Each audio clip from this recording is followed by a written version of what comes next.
Hello! For this tutorial, we're going to take a look at an overview of the WordPress dashboard. Now, WordPress is one of the easiest ways to build a site, even if you don't know anything about HTML. So let's go ahead and take a look at some of the features it has, and we will make this a little simpler for you when you're building WordPress.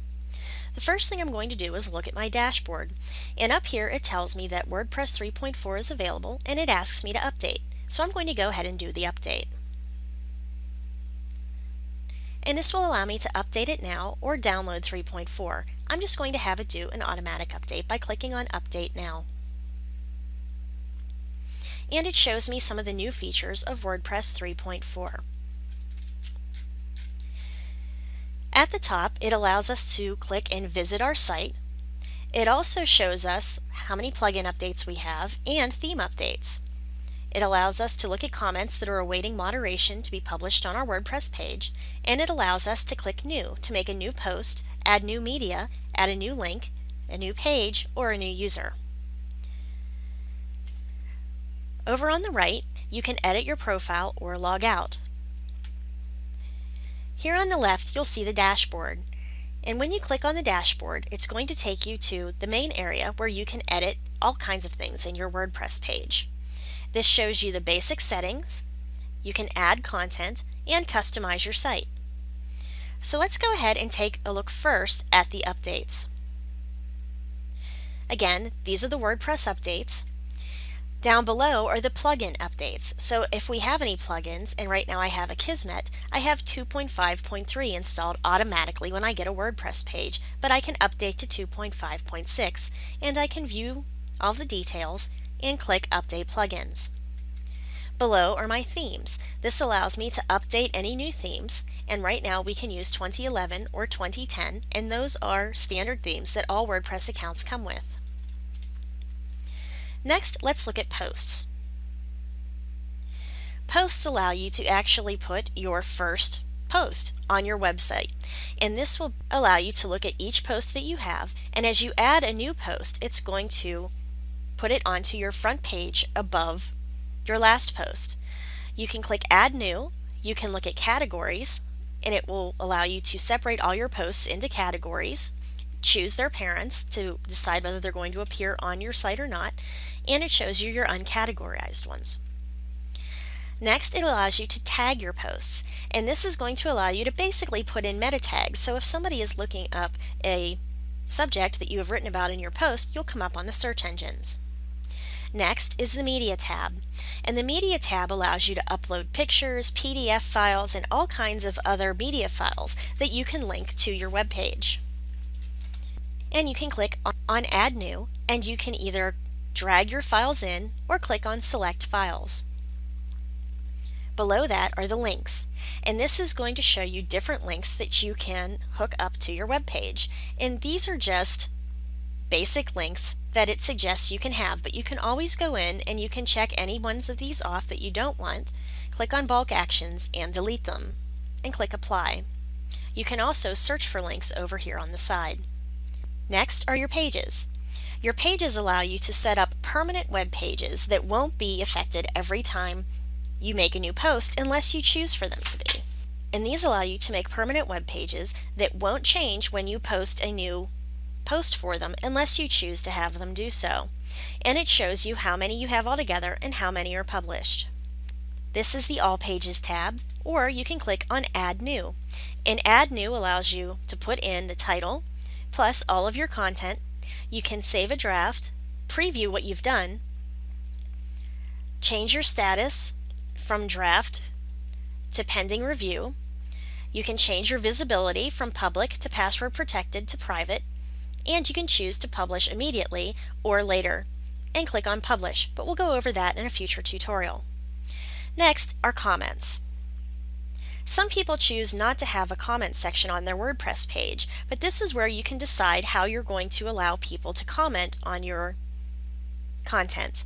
And you can set this up so you can moderate the comments, or they can make whatever comments they want.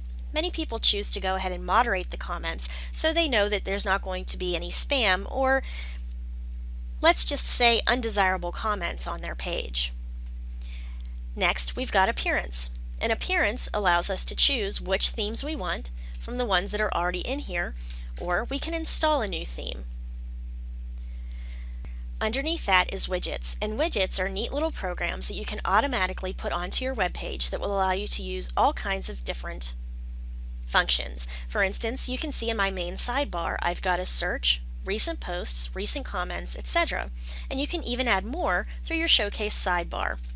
And you can download the widgets through the plugins page. Next are our menus. Some themes don't have menus, but you can make custom menus and custom links. We also have theme options, and this allows you to decide if you want to just start building your WordPress page from scratch. The header function allows you to put the header that will be at the very top of your Word page, and you can use a custom header or you can put in an image. And if I were to put an image here, it would replace this image that's already on my web page. Or you can choose one of these default images.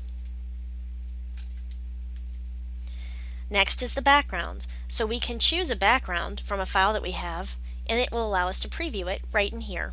Or you can just choose a color by clicking on Select a Color. Then we have the editor. The editor is good if you know how to use CSS and HTML. If you're not sure, then you'll want to avoid this area. However, if you're pretty good with HTML or CSS, you can go in here to further customize your themes. Let's take a look at plugins.